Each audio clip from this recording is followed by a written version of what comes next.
Welcome back to Sustainability Mindshift, where we are exploring what it takes to be a sustainability leader today, including the skills and the capabilities and specifically the mindsets that are essential for success.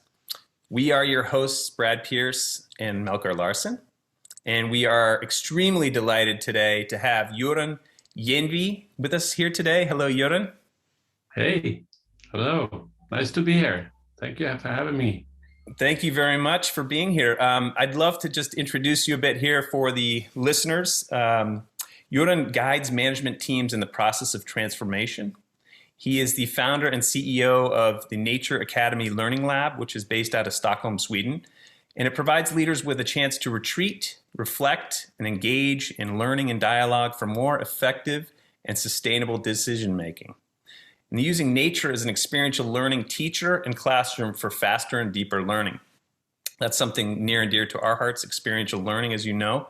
His programs are based on more than 30 years of experience and research, primarily from MIT, that's the Massachusetts Institute of Technology, and the Society for Organizational Learning, as well as Indigenous wisdom, and we'll hear about that later today.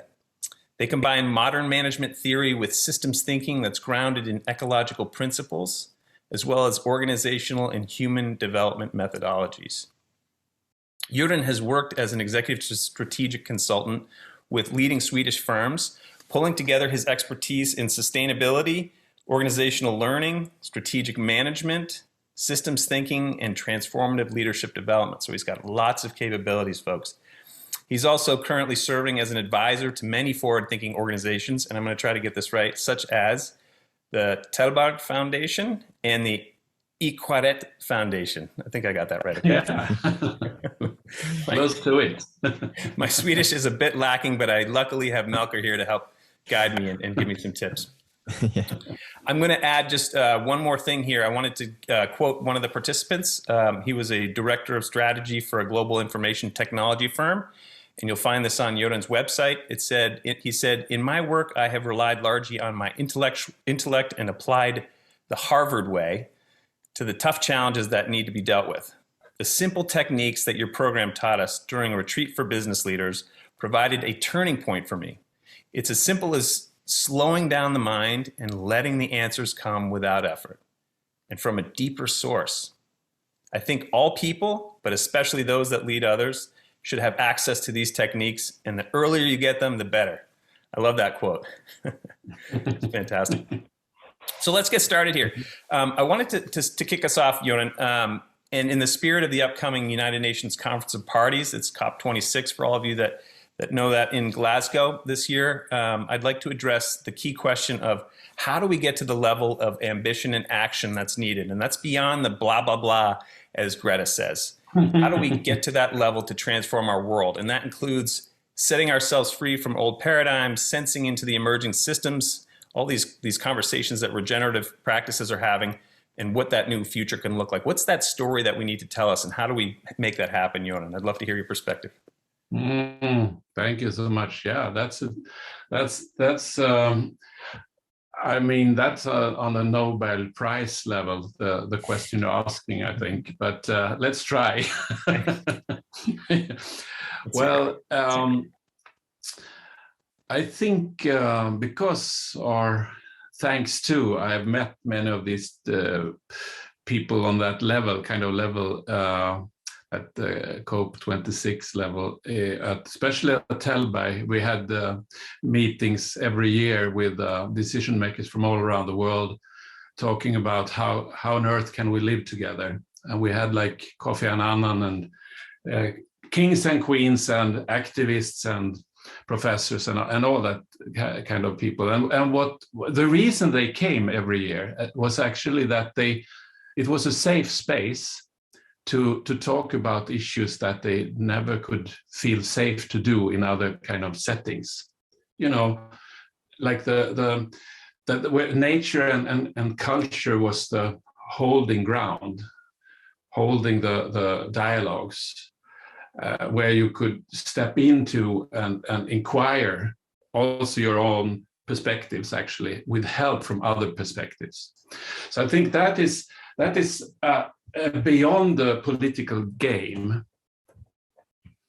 So I think we need more of safe spaces where mixed groups can meet and come together without the feeling of cameras and paparazzis and all that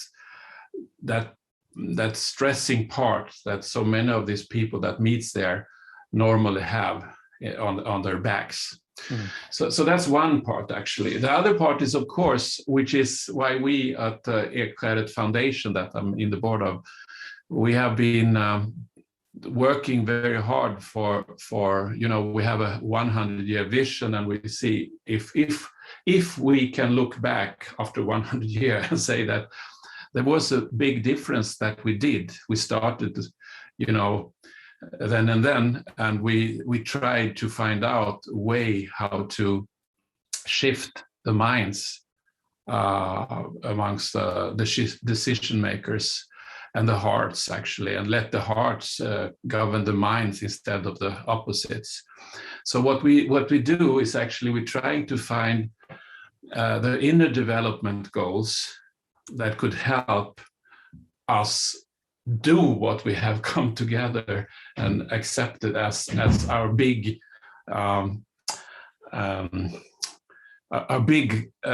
common goal actually over the planet now, which is the SDGs. Mm-hmm. And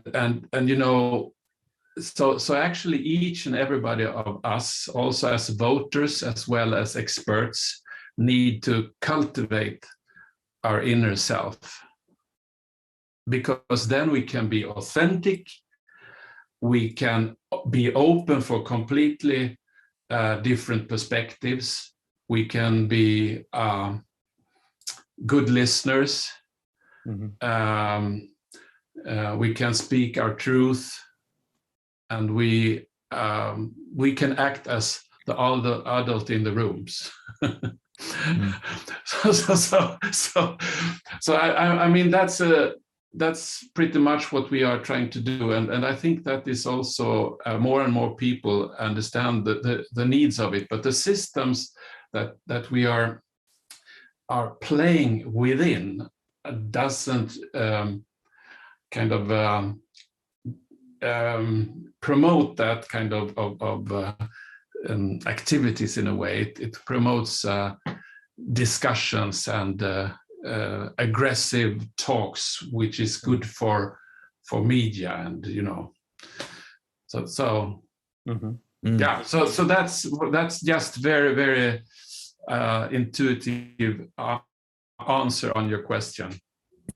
That's really interesting, and you bringing up the inner development goals also brings to mind the Mindshift conference this spring, where me and Brad actually met each other. But I also wanted to hear you almost expand on that a bit, like how I'm not sure that this audience are super familiar what the inner development goals are in their essence, but also I would like to hear from your experience, how are you working to kind of cultivate these in the work that you do?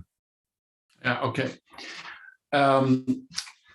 What we, just to start a little bit background, we also have youth camps at the Reconnect Foundation. Actually, that was one of the kind of basic cornerstones for the whole foundation, because we said if we can help youth and young people get more resilient to be better prepared to meet the future, what do they need? So we and the place in itself, which is nature in the archipelago, is a very good holding place. And then we will be talking about learning, of course, and transformative learning, which is a concept in itself. Mm-hmm. And we saw there were some kinds of skills that was better to led to another dialogue amongst the youth, but also amongst grown-up people, of course, and that this transformative skills was kind of the starting point to lift it up to the next level, where we invited the Karolinska Institute and Stockholm Stockholm Business School, and MIT and Harvard, and all these thought leaders that we had on these seminars. We have had that a couple of years actually, and we invited them into our hypothesis. Is it so that we, by developing our inner landscape, can shift or shift society actually? Because that is what we believe in. Because society is a construction made by humans, so we think we can reconstruct it. Actually, that's the whole thing. So we started the process, invited people, and we invited scholars and researchers, and has done that for a while. And the interesting thing is, in parallel, there is a name. I don't want to do too much name dropping, but one name I definitely want to drop is Tyson Yunkaporta, which is actually a Aborigine scholar, but he a system thinker, and he has got from his elders 4 words that he distributes through his podcasts and also through his fantastic book, Sand. I lost the name. Sand Talk, and that is actually respect, connect, reflect, and direct. And the interesting thing is that in the SDGs is coming almost up with almost exactly the same kind of capacities or skills or parts, you know. So through this Western research, they have come up, or we have come up with almost the same thing, which is interesting. So being connected to our deeper self or soul, you can call it, which is actually this respect part, makes it possible to, if we respect rest of life, our fellows on the planet, even if we are so different in many aspects, we also are better prepared to connect and interested to connect, which makes it possible to reflect, and we can learn from the differences, which makes also it possible to act on another way. You know, so there you can see there is some we have the wisdom traditions that has over by trial and error, I suppose, have come up with almost the same kind of compass concept as the modern research has done. So I think that is fantastic to see, and now we are on that level that we're trying to bring it out actually to also to the authorities behind the SDGs, because we have these big names and the institutions and all that in our backs, on our backs. It's so fascinating. There's so much to what you just said there. And as you were talking, I was thinking about, I've been looking at some of your stuff, and earlier you said, the need for listening to different perspectives is critical for us to understand each other and gain that respect. I'd love to hear more from you from your experience and the wonderful experience you've had with some of these wise elders. Oren Lyon's another one that that I know you've had a really close relationship with. Using the elements, for example, of a campfire, and how a lot of indigenous culture, let's just say loosely generalization here, sitting around a campfire, sitting in a circle of some sort, and allowing for that time for diverse perspectives to enter the space between them and to reflect on those different perspectives and think about them and connect with each other in that way. So in your programs and in your work that you do, how do you take the work that's needed for leaders into the space of nature and using this indigenous technology, or call it, wisdom, to then help them get, access to these four things and really be able to implement them when they go back to work? Yeah, well, it's so interesting. I just came back from the island Ekharet, which is Oak Island, actually. Ek is oak. And so we have the acorn, and we have the mother tree, and the concept of networking and holding space and sharing and all that. Yeah, actually, the interesting thing, one of the biggest companies in Sweden had their report. Q3 report came out last week, and just after the press conference, they took a boat out to Ekharet.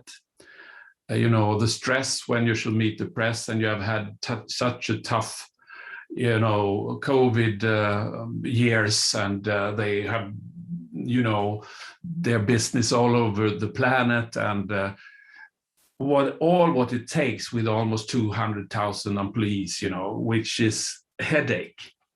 Yeah. So when you meet when you go out with your quote figures and show it to the world, you are in a stress. Then they came to the island. We walked in the dark up to the campfire, to the teepee, and we met as the family. It was the executive team, and we were sharing from the heart how it felt. And everybody were sharing heart to heart, and disappointments, all aspects of emotions, energy and emotions that had to come up, as the team, the leadership team together. And that is I think that's a blueprint we have had from generation to generation to generation, to survive together in tough threats. Either it has been to bring back, meat to the tribe from a good hunt, if the kids and the elders are starving, and you have to, and you came together again, and you were sitting around the fire, and you were, yes, we did it, but also sharing all the adventures that you have been through as a leader. So I mean, that is, I think it's actually deep. It's really almost in DNA, because it has been traveling from all our ancestors, over the years, over the generations. But the challenge has been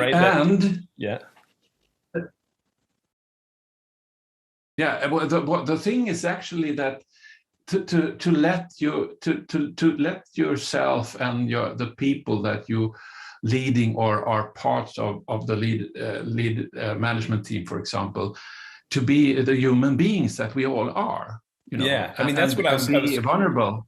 I was sorry to interrupt. I was thinking, because I love what you're saying about what we have done for generations, right? So thousands of years as human beings come together and had this, and unfortunately today, I think some of the there's so many reasons for why we are where we are today, but the direction that a lot of business has been taking, in the past several decades, if not, last couple of centuries of sort of, more linear thinking and hierarchical sort of structures and looking good, which is a big part of it. And that's essentially what I'm getting at is, I think we have team meetings today, and we have these sort of circles, if you will, in our businesses, but I think as leaders, oftentimes, because we've earned our space, we're the experts in what we do. We've got, a job to fulfill, and we want to look good, and we want to sound like we're the expert and have the authority and credibility. And so that forces us oftentimes to, at least in today's world, to maybe shut down those conversations and not allow for that human expression to just, evolve freely at the table. And so people feel afraid to sort of show their heart, if you will. So Yeah. how do you get over that? How do you get them to release all of that tension and really speak purely from their hearts? I mean, that's not easy. Robert Keegan, that is one of our partners when it comes to the SDGs and what we have done at the Mindshift conferences. As you know, probably he one of the big diseases he's mentioning is how to the second job, he calls it. What we are pretending. We are pretending all the time, to be something that we because we, as you say, we are not. We perhaps, if we are lucky in our family, we can be authentic and vulnerable and be who we really are. but then we are playing roles, as you say, and I think there is ways, of course, and it takes a bit of time to foster a culture that is as we also talking about psychological safety. That is the thing, and especially if you are colleagues and spending 14, 16 hours a day, more than with your family, and if you can't be in that zone, you are not performing as good as you could have done. So that is the real leadership challenge, is actually to create that kind of holding space when oxytocin, which is actually a hormone, a feel-good hormone, that's also the research around that a leader with that inner guidance, that inner calm, cool vibration sends out that vibration in a way so the whole team or the group in the room really can kind of lean into it, starts another energy into the group. And so I think the inner development is part of also develop that part of yourself, because that will affect the whole organization, actually, like ripple effects. So that's why it's so important. This wakes something in me as well. I know that you've not only been working with executive teams, but also with individual people and perhaps individual leaders as well. And this, when we're talking about bringing our whole beings and not creating these second types of jobs, I think you've used the language of saying that getting in touch with your inner compass, your inner values, and letting that guide you ahead. I'm interested from the individual perspective of perhaps being a leader in the middle tier of a company or something like that, how and the whole team has maybe not been out doing this type of soul searching. How would you bring your whole being into an organization and stay true to your inner compass, your inner values in maybe a context where that's not the norm? Do you have any advice for people feeling that sensation of maybe my values and my compass is guiding me and telling me this, but in this context, I am afraid of how to bring that about? Well, now let's step into nature. Because what I think, as we know, at least the three of us know, I think, is actually that nature helps us to with the stress hormones and the feel good feelings, pretty much, and that is something that we can tap into even in a city. I mean, if we use the possibilities to take a walk where there is trees, or probably across a park towards a meeting, we will start on a different place with that meeting compared to stressing on a taxi, or not giving us that pause and connect to fresh air, to the beauty of the leaves, the colored leaves in the fall, to just start to see. So sometimes that's the whole idea behind the something I call the Pathfinder training, is actually to start to noticing to open up, to be aware of everything that this creation is made of, which is beauty. Actually, we have it just in front of us. We have it also in our colleagues, and if we open up that channel, or everybody can open up, but sometimes you need some guidance actually just to do that, the first steps. I have my own perhaps theory. Is that the deep code is very much about deep perceptions, the sensing part, which is actually open up our instruments to read and see and understand the world, which with our sensory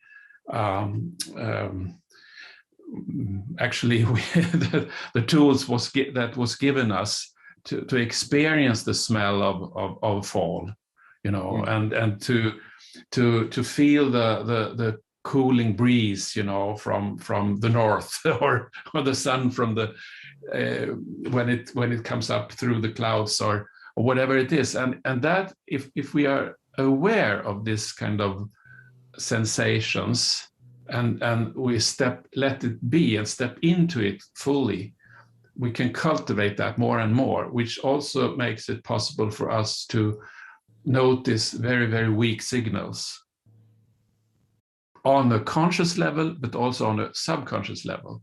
And that means that we feel much more safe, because that is our tools to survive. Even in a boardroom. Boardroom, as they say, right?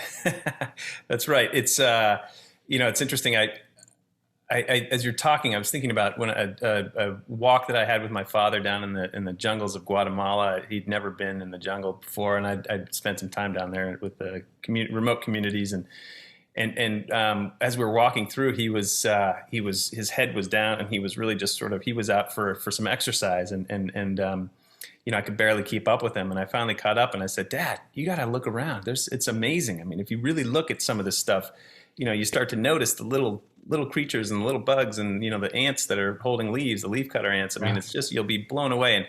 And he stopped, and wow, and he really remembers that. I remember he'd tell me several times after that trip, and actually stopping to observe made a big difference. And so I think, today, as you were saying, walking through the woods, or if you get a chance to walk through a park on your way to work or during lunch, I think you see so many people with their heads down on their phones, unfortunately, not disconnecting themselves from that reality, and not sensing the world around them and observing, as you say.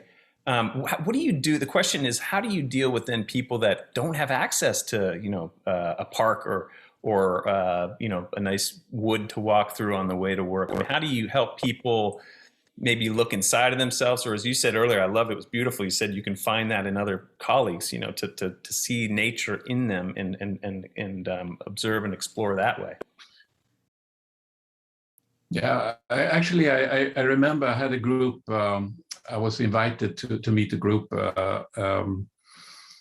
very traditional organization, and they said, "Sorry, but we have to have the meeting indoors. But just so you are prepared, we are not. It's not possible for us to go outside, because I asked do you have any green area just around the corner? But of different reasons, we had to sit inside. So what I did, I brought something, So we started with the meeting, and I was sending a little punch with needles from Jennifer, Jennifer needles, and I asked them to have in their hands a few, and then start to smell. And then I asked everybody to share what they felt. And there was one guy, he was the clerk, very traditional, and was almost never told anything about him privately, or he was into the figures. But then he started to tell about his youth and where he came from, and he started to describe the landscape. and the juniper trees or bushes, and the smell and all the memories that came up just from that smell indoors. Wow. And the two things happened. One was actually that the rest of his colleagues met a new part of him that he didn't share before, but also that with such a small kind of connection to something from nature, also into the office, could make such a difference. So I mean, you have to be a little bit creative, and of course meditation and all this, also just to try to sit down and bring up some inner pictures from places that is important for you in nature, also can help actually. So there's lots of possibilities, of course. That's so valuable. Göran, thank you. All that you've talked about, that you do, that you bring to the world in your Nature Academy Learning Lab, that you do as an individual. I highly recommend listeners, look at your website and listen to some of the podcasts that have been done and the videos that you've done to fully understand the beauty that is Göran. And I hope that also that your wisdom that you are helping spread, because as we know, we're all just people that spread wisdom that is not always our own. It just comes through us to help the world. But as the UN meets together again and leaders are thinking about how do we tackle these big challenges, I hope that they can find some real truth and meaning in the work that you're doing and reach out. Thank you so much for your time today. Thank you. It was a pleasure. Thank you.